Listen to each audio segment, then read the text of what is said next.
Ndinokwanisa zvakare hama dzadiwa muzita raIshe Jesu Kristu. Ndini wenyu Evangelist Jongwe from the last reformation of Zimbabwe. Tinoparidza shoko raMwari munyika dzose, tinoparidza shoko raMwari kunyange kumaruzevha. Nokuti vari kumaruzevha vanhu havana mari zvokumaruzevha, saka vanhu vaya vanoda kutorera vanhu mari vanoziva kuti vakaenda kwawana mari havawani mari. Asi isusu takatumwa naMwari kuti tiparidzire munhu wese, nokuti it's the right for everyone to hear the gospel, no matter ane mari kana kuti haana. Saka Mwari ngavatibatsire toda kuti munhu wese azive chokwadi agosunungurwa, asazoti ndakashayiwa mukana wokunzwa shoko. Toda kuti munhu wese anzwe shoko rimuitire zvakanaka, aponeswe. Nhasi tiri kuenderera mberi nenyaya yedu religion versus relationship. Taitaura tichiti religion zvinhu zvinoitwa nevanhu vachifunga kuti vari kuitira Mwari favor, vachifunga kuti zvinhu zvavanoita zvinovaswededza padhuze naMwari, vachifunga kuti zvavanoita zvinovaswededza zvinovawanisa umambo hwokudenga, asi vasina ukama naJesu. Isusu tinoona kuti kuva neukama naJesu ndiko kwakakosha kudarika kuitira zvimwe zvakawanda zvamunoona zvichiitwa. Takambotaura tikati ukaita zvinhu muenzaniso, kuita zvakanaka mucommunity, kutoita zvinhu zvakanaka fani, asi kana usina Jesu muna Hebrew zvinonzi that's dead works, mabasa akafa, nokuti uri kuitira munhu wausina ukama naye. Mwari ngavatibatsire tive neukama naKristu Jesu. Asi nhasi nyaya yedu tinoda kuti tidzidzisane, titaura chokwadi pamusoro pevatungamiriri vemakereke edu, pamusoro pevaridzi vekereke. Kana tichingoti kereke dzimwe nguva togona kunge tichireva local assembly, kana kuti tinge tichireva body of Christ, vanhu vose vakatenda kuna Kristu kereke. Asi nhasi regai timbotanga tanzwa kuti religion kana kuti vanhu vakarasika nevamwe vane mafungiro edu mamwe akarasikawo ataimboitawo nedzimwe hama dzangu dziriko. Chandiri kuzviitira handisi kukudzai kuti muri rongo kusiyai makadaro, asi tiri kuda kuti Mwari vatibatsire kuti vatishandure tinzwisise chokwadi tisunungurwe. Handina munhu andinopomera mhosva, asi mhosva huru ichapomerwa munhu ndoyokuramba Jesu. Nokuti Jesu anoti kwaiva kwanditi ndichakurengerera kutadza kwako, asi kana ukandiramba ndichakupomera mhosva yekundiramba. Saka zvivi ndizvo zvinorambwa, Jesu haarambwi. Handemberi nenyaya yedu, ngatichinzwa kuti who is the founder and who is the ultimate leader of the church. Who is the founder and who is the ultimate leader of the church. Ngatimbobvunza kwenyu imi, ndiani akavamba chechi yenyu? Ndiani mukuru wechechi yenyu? Mhinduro matova nadzo, imwe yacho ndeyekuti vanototendeka munhu. Yedu ndeye apostora Nengi, apostora John,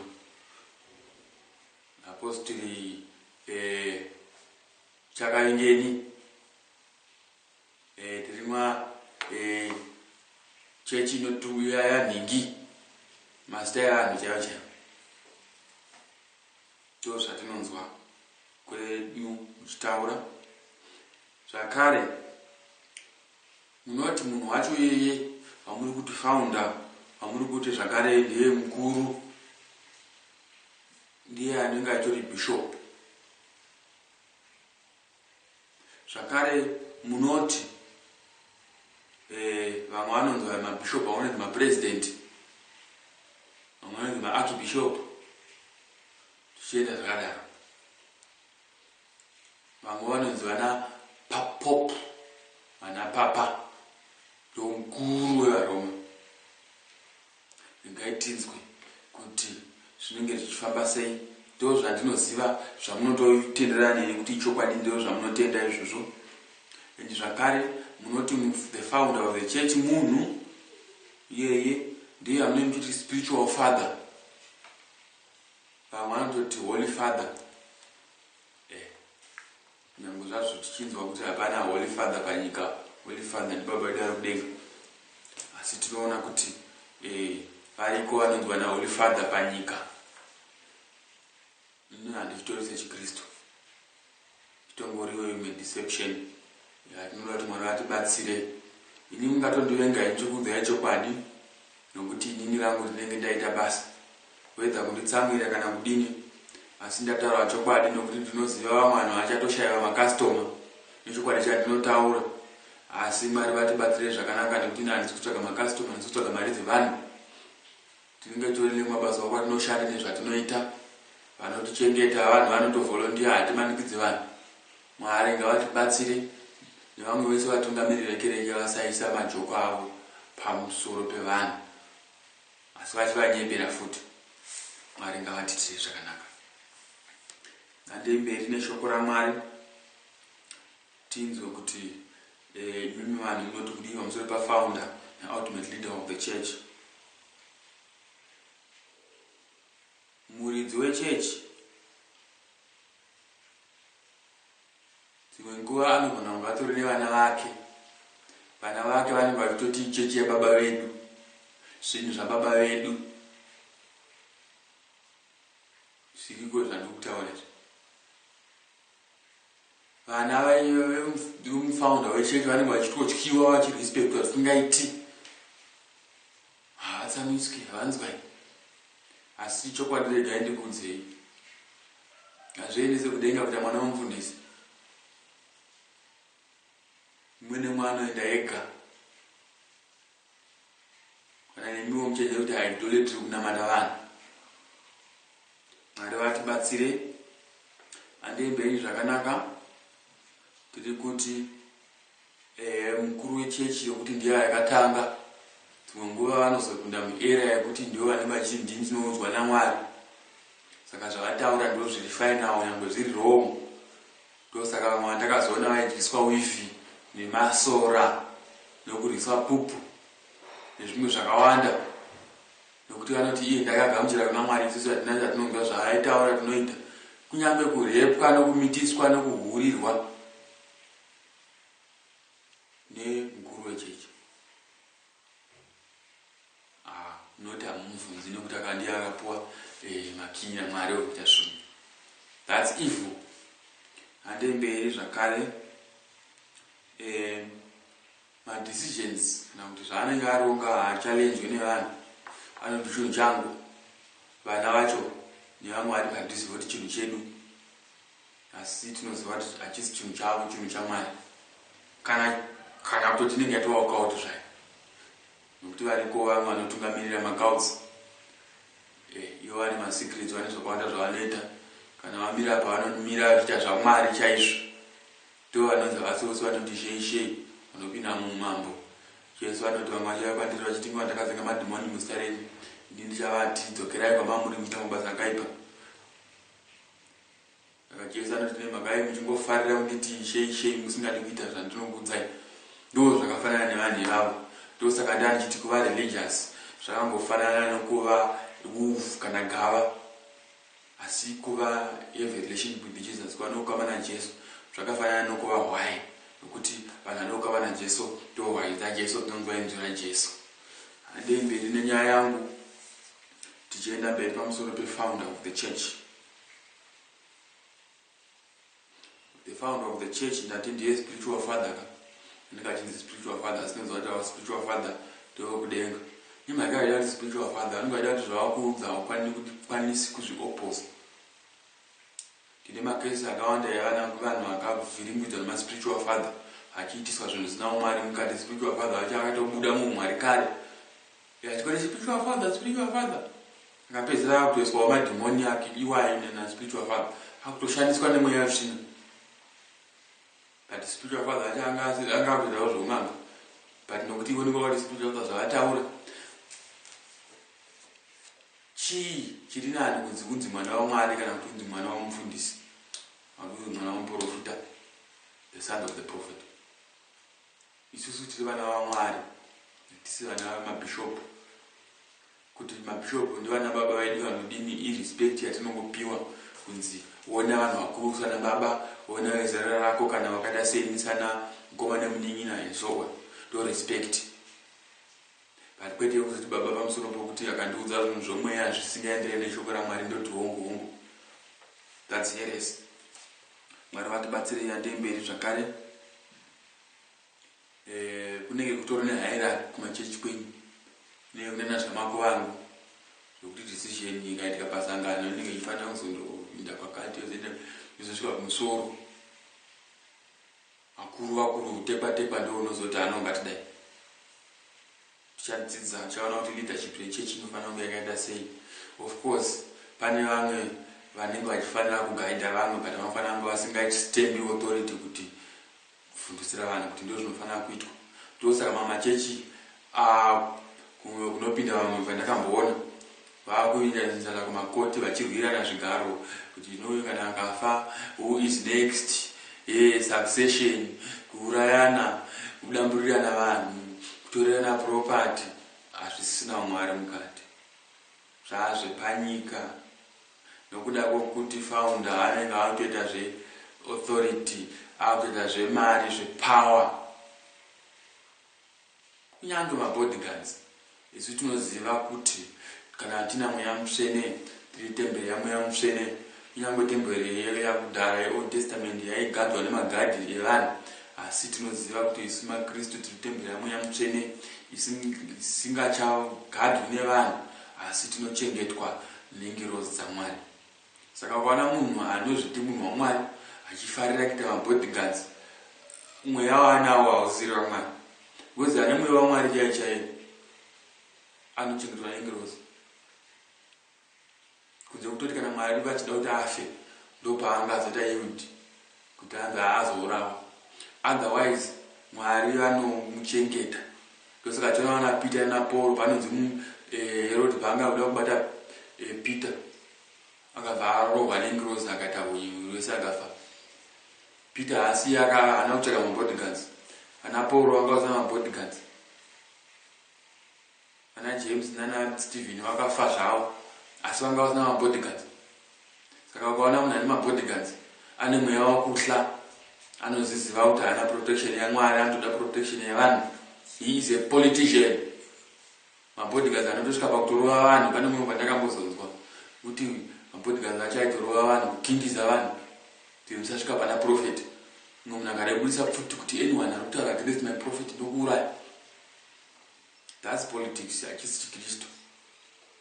Mweya womwanga utongoprotecta munhu kuti munhu anotozviziva kuti inini hana Mwari. Tikangofamba ndega rinourawa, handichengetwi naMwari nokuti handisi waMwari. Tinonyeba kuita zvaMwari, saka anenge achingotya achicheuka.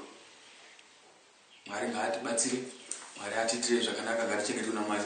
Isu tinofamba takasununguka, kana tikasungwawo tikanzwiniwo ndizvozvo, kana taurawo ndizvozvo. Pane asina kufa. Ana Pauro vakafa. Imi munoda kuita mabodyguards. Imhaka yei? Umambo hwenyu hausi hwekudenga ndehwepano panyika. Ndosaka muda kugara makore akawanda panyika nemabodyguards. Isusu upuwa makore akawanda panyika iprivilege yokuti tirambe tichiparidza. Imi munoda makore akawanda kuti murambe muchinyatsokuhura nekuita zvakawanda nekutora mari dzavanhu. Asi Mwari dzimwe kana vachipiwa makore akawanda musafunga kuti vari kuitai zvakanaka kuti kwanzi mapuwa makore akawanda. Dzimwe nguva vanhu vachitokupai grace period kuti kana vakuzotongwa muzonzi ingawanda kupai nguva yekutendeuka. Imi muchiramba zvatiri kuudzai. Mwari vakuitire zvakanaka hama dzangu. Handei mberi.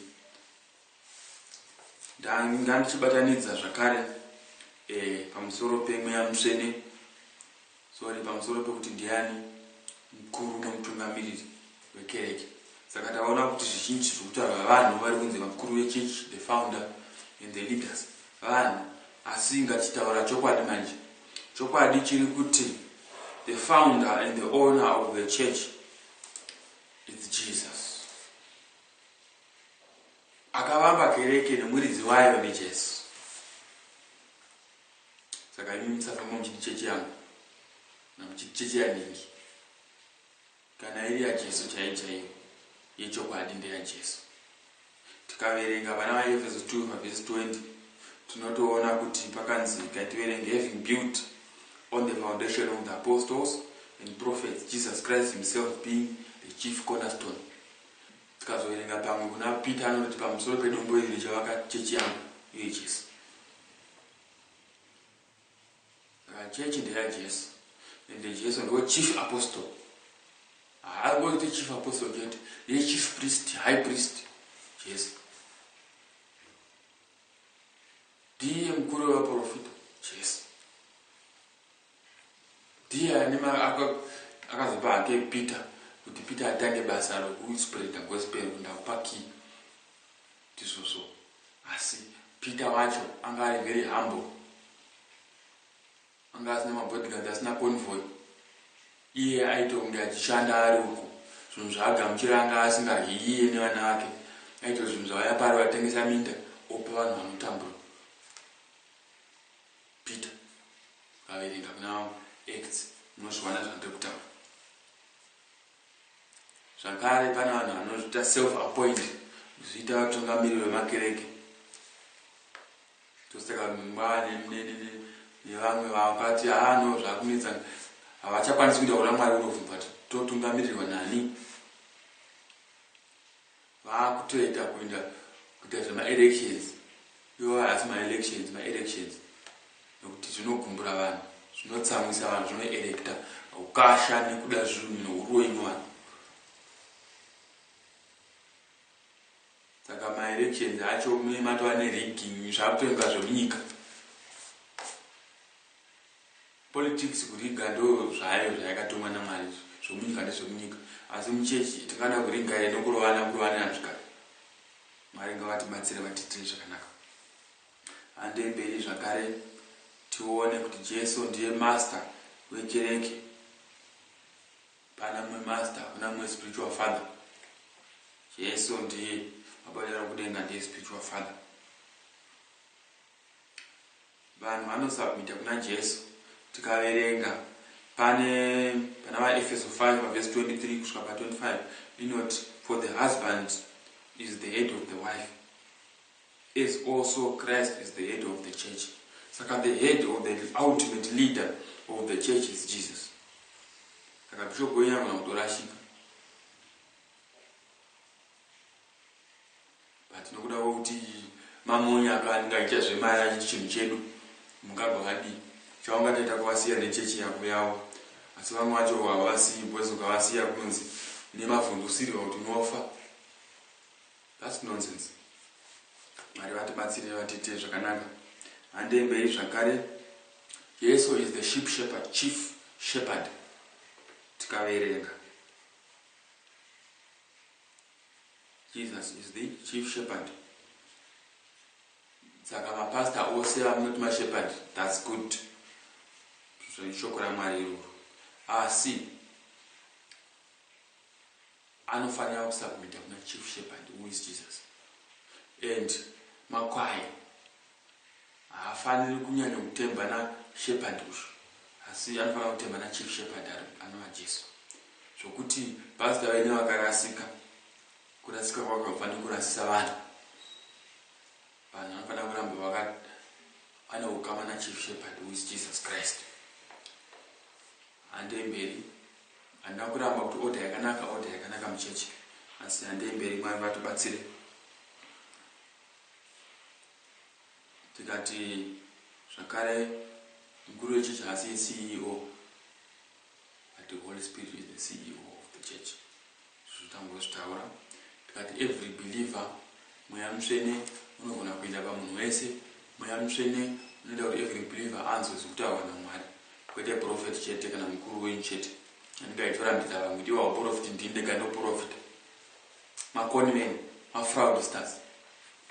Hande mberi pane itori nekesi iri panapa yaGalatians 2:14. Tinotoona kuti Peter akachallenjwa naPauro akazotoita apostle time but vana Peter ndovakamba naJesu. But Peter anga akatorasika akachallenjwa naPauro kuti iwe uri kuitirei zvakadai. Asi Peter haana kuramba kutsiurwa naPauro, akateerera. But mimi ndiani munhu angabvuma kutsiurwa, mukuru pastor angabvuma kutsiurwa nemwana wesangano? Kutsiurwa kwacho kutotsiurwa neshoko raMwari kuti mufundisi ndofunga zvamukuita izvi hazvisizvo.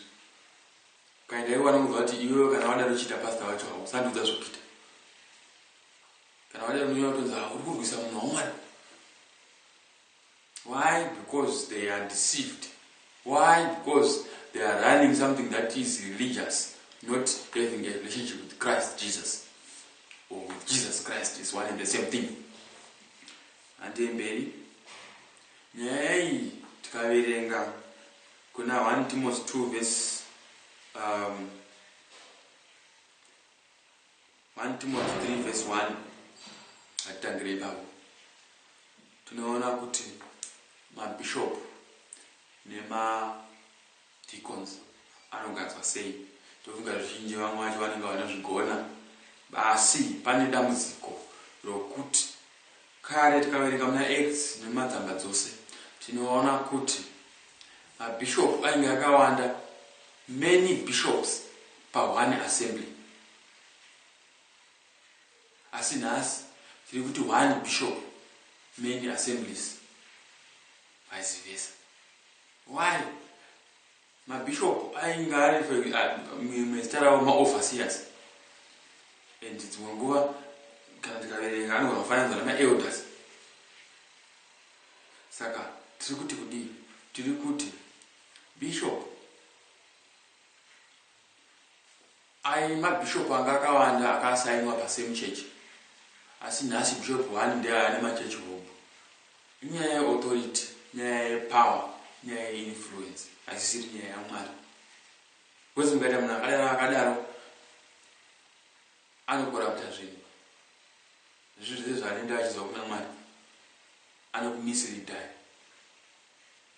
achiti ndinoona muZimbabwe mese ndini mukuru. Kwete, achisi chiKristu.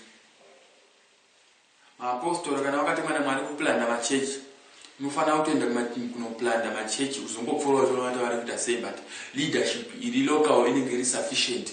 Dambudziko rinoita kuti vanhu vaconnecte, vazoita private limited vaconnecte, inyaya yekuti vari kuda mari kubva kune vanhu. Tikaverenga unotonzi Peter nePaul, pane vamwe vanhu vaitounganidza mari vega vaisangana, tafunga kunopa Paul, nguva Paul vachika naye Paul akaipowa opawo vamwe. Paul haana amboti mese muri pasi pangu. Paul ministries aiwa, Jesus ministries, the Church of Jesus Christ. So the ultimate authority is the Holy Spirit, and the correct leadership is many bishops per one church. Better one church, many bishops. Apostle vanhu vanongofamba vachita basa vachiplanda machechi vachisiya chechi. Kana vachizogona kuzokuona kuti zvakamira sei. Nemaevangelist vachita zvakadaro nevamwe vakawanda.